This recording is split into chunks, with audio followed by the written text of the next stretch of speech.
Eli here, and it's good to be back. Today, we're going to talk about player agency, the main thing that Grinding Gear has done right this league.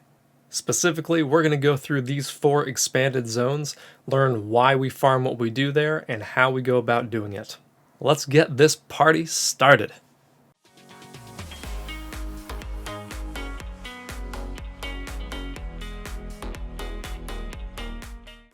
Let's start with Haewark Hamlet, my personal favorite. In Haewark Hamlet, we are going to be farming for harvest. The 3 nodes that we must have are going to be the Grove's Call, Nature's Favor, and Wild Fruit. As for your secondary, it depends. If you want to get extra June missions on completion, you're farming for veiled items, you might want to go into Focused Investigation and maybe get one of these 2 other ones if you're focused on building your Syndicate hideout. For me, I like to just go with the essences. Every now and again, you get a nice little batch of extra high-tier essences. They can sell if you build up enough quantity of them, and it's just a nice little boost to your farming. The key that makes farming Haewark Hamlet work is forcing Xana missions into this zone, and then having 4 of these watchstones. The prefix we're looking for is broadened, is Xana missions in areas have 1 additional map option. Allowing 1 additional map option is only tier 2. There are tier 1 versions of this. Right now they are about 17 exalts. I don't think that's worth it myself, because we pair this with our Uncharted Realm passives, Master of the Atlas, and Paths Not Taken. Paths Not Taken gives you more base maps and then doubles that number. So with that plus the 4 from your watchstones up here, usually you're going to max out the number of map options that you have available. At least you're going to get close. If you want to guarantee that you max out the number of map options Xana gives you, you might need 2 of the +2 watchstones. As for the best map in this region, as you can see, I have triple favorited Atoll. Atoll is the best layout, easiest to power through and find the harvest if it exists and kill the map boss in one fell swoop. I'll touch on sustaining our map pool near the end of the video. As for making money in Haewark Hamlet by selling your harvest crafts, check out my video on using the TFT Discord. Love it or hate it, it is the only efficient way to sell your crafts. Next up, we have New Vastir. New Vastir is meant for Legion farming. So we need to have these 3 nodes here, and what these are essentially doing right here is we're going to always have extra sergeants, which are rare monsters, and they always have rewards, which are going to be these icons above their heads. And we're going to have an additional war horde for sure, which is great, just a big chest of loot. And we're going to have emblematic. This one's the critical piece. What this does is when a splinter drops, the game rolls a die. If it hits 1%, that splinter lands as a timeless emblem instead. As for our last 2 points, I've gone with up to Rogue Trader, just extra loot from random rogue exiles. It kind of helps out a little bit. If you wanted to farm Delve, then you would instead go with Mad Devotion for an extra chance to get a Nico mission out of your map. And furthermore, if I was farming for Delve, I'd probably go with Out of the Blue for more Azurite, since if we are forcing Nico into the map, we are going to get 3 chances to roll that 5%.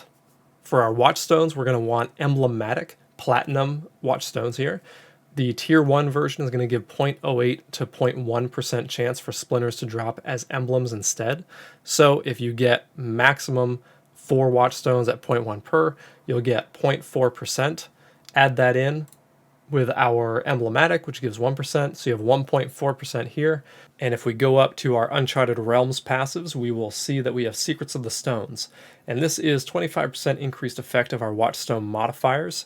And so you would think that with 4 watchstones that all give 0.1% bonus, you would end up with a total of 1.5, right, from our passive down in New Vastir, as well as the 4 watchstones added together with a 25% boost from them. However, what's actually happening here is each individual watchstone is getting multiplied by 25% bonus, so each one is becoming 0.125%, which is then rounded down.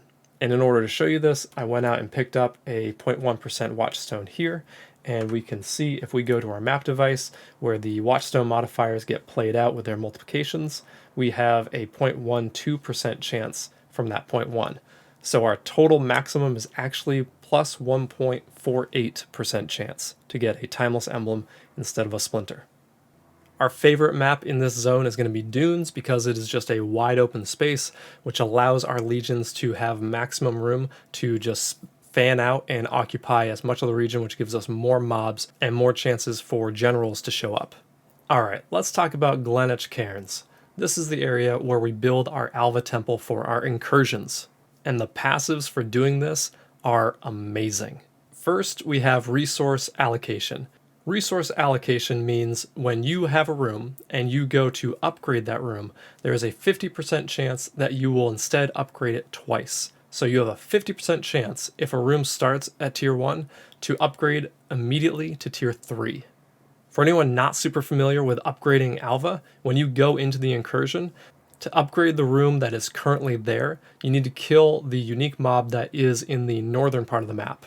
That northern mob is the non-resident. If you want to change the room to a different one, you have to kill the resident, which is the southern unique monster. And they are notated by these unique symbols. Which brings us to contested development. So let's say that you have a room that is tier 2 or tier 3, and you get the opportunity to change that room into one of the big 3. We'll cover that in a second. You can kill that southern unique mob to change that room, and it will maintain its current tier. It also then gets upgraded by 1 tier. So if you have a tier 2 room and you get the chance to change that into one of the big 3, you are guaranteed to change that room into a tier 3. Basically, with these nodes, all paths lead to tier 3 rooms. The big 3 rooms that you're looking for with the incursions are going to be your Locus of Corruption, your Apex of Ascension, and Doriani's Institute. The Locus of Corruption starts as the room that lowers your maximum resist. The Apex of Ascension begins as the Hall of Offerings, where you can sacrifice a unique item. And Doriani's Institute begins as the room that has chests full of gems. Noteworthy mentions are the Temple Nexus at level 3. It upgrades adjacent rooms by 1 tier. And the Museum of Artifacts, which has a chance to drop League-specific items. As you can see, these 2 nodes give us extreme flexibility when it comes to the Alva incursions. It allows you to upgrade a tier 1 straight to a tier 3, and it allows you to change a tier 2 or 3 into a different type of tier 3. As for our other Atlas passives for this zone, Cultural Advancement is nice just for extra experience, extra items, and in my case, I've decided to take the Beyond Mob nodes. But honestly, this one is kind of up to you. There aren't good watchstones that help boost anything in particular in this zone that we can't do better in other zones. So really, as long as you take the main 3 incursion nodes, the other 2 are whatever you want. As for which maps we want to favorite here, Tower isn't bad. I also personally don't mind Wasteland, but this one is another where you have a little bit of flexibility. Maybe there's a certain divination card that you're looking for. You want to look up which maps drop those, or maybe you specialize your watchstones into more legion bonuses, maybe to get kind of a hybrid farming strategy going while you're farming incursions. It's kind of up to you. There's a lot of flexibility here, so pick what works for you and go for it. Last but not least, we're going to have our Harbinger farming in Valdo's Rest. Our Atlas passives that we're going to want are obviously the 2 Harbinger nodes, where we get an additional Harbinger, and then one of them gets additional reinforcements. These are just more monsters in order to drop more currency shards. Secondly, we're going to want to pick up our 2 Metamorph nodes so that we can spawn an additional Metamorph in these maps when we get that opportunity. And finally, we're going to want to go with 10% increased chance to have a Blight encounter. The reason for the extra Metamorph nodes and the Blight node are based on the fact that we are going to use a 100% Delirious juiced up map for ideal farming for Harbingers. Before we touch on the ideal scenario with our 100% Delirious maps and all of these other trappings, I want to make sure to point out that farming Harbingers for currency doesn't require 100% Delirious mapping to be effective. I'm going to outline the ideal scenarios, and you can modify that and work it to your situation. This right here is an example of the ideal map that you want to use for Harbinger farming. As you can see, it's been fractured to have the Nemesis mod. It has the Harvest Craft of does not consume sextant charges, and it is 100% Delirious with Breach. What you would then do is you would use a powerful Chaotic Resonator, which essentially allows you to use 3 fossils that you'd want to use, one being the Fracture Fossil, which creates the mirrored copy. You'd also want the Corroded Fossil, which means you can't have Elemental Reflect or minus maximum resistances, and you would want to use the Dense Fossil, which blocks less recovery and no regeneration.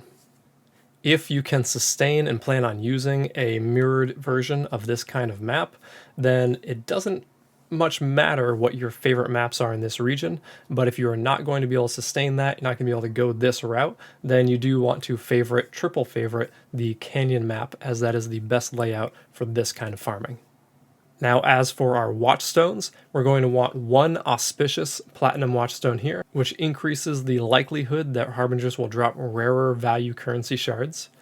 And then for our other three, you're going to want 2 or 3 laden platinum watchstones. The tier 1s go up to 15% chance to drop an additional stack of currency shards. As you can see, I have a tier 2 right here with 9%. And I have a third personally right here, but if you really wanted to step this up and get to the maximum ideal farming, you want to get a misinformation watchstone. The misinformation watchstone is going to give us a 30% boost to the other modifiers on this map. Because this is a fully juiced delirious map with our extra watchstone effects on it, this is a humongous but temporary boost. If you have a build that can run these super juiced maps, you might want to consider running misinformation. As for the sextants on these watchstones, the ideal setup is going to be the extra Harbinger sextant, the Haunted Trader sextant, the Beyond sextant, and the Nemesis monsters drop extra currencies sextant. And then to complete our juicing of this map, we're going to want the Metamorph, Harbinger, and Breach winged scarabs. As for the Uncharted Realm passives, obviously we're going to want Secrets of the Stones because our watchstones are influencing this map so heavily.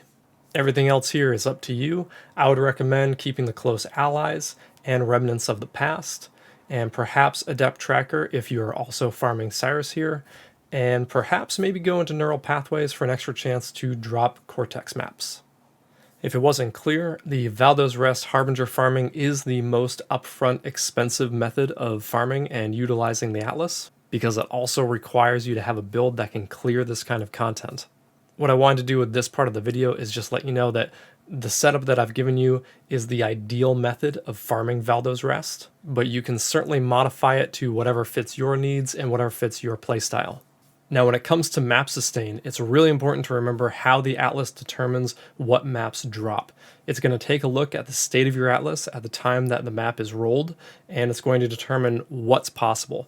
So in the event that a map does drop and the game determines it's going to be a tier 16, it is most likely going to be an atoll because I have triple favorited the atoll map. So that means it has a 30% increased chance that when a tier 16 drops, it's not only going to be Haewark Hamlet, but it is going to be atoll as opposed to other tier 16s in this area. How did we achieve this? If I zoom in a little bit, you can see I took one of the watchstones out of Tyrion's End, I took one out of Glennach Cairns, 2 out of New Vastir. What I'm doing here is I am taking out watchstones and then looking at the map tiers to see what can drop. As you can see here, some tier 14s can drop out of Glennach Cairns. I'm okay with that, because overwhelmingly majority is going to be Haewark Hamlet. And if we look down here, our highest tier looks to be, I think, a tier 13, maybe a tier 12. So nothing can drop from New Vastir. And Valdo's Rest, same idea. I believe it's a tier 13 here. So tier 14 through 16 is all but secure to be Haewark Hamlet. There can be a couple tier 14s from a different area, but tier 15s and 16s must be Haewark. And as you can see, the end result, tons of maps from Haewark Hamlet. I can scroll through here. I have essentially an infinite supply. I will never run out of Haewark Hamlet. And this strategy works out for me because I primarily run Haewark Hamlet for harvest crafting. But while I'm doing that, I'm also building up Maven fights and I'm also farming Cyrus. So for example, for the Uncharted Realms, instead of Secrets of the Stones, I would have the Awakening one for extra drop chance from Cyrus himself. And when it comes time to fight Cyrus, I put in the watchstones to make sure he's Awakening level 8. There you go, 4 zones and how to make the most of them. Did you learn something new here? Did it help you out at all? Let me know, leave a comment. If you haven't already, like and subscribe, that helps me out a ton. Until next time, this is Eli, signing off.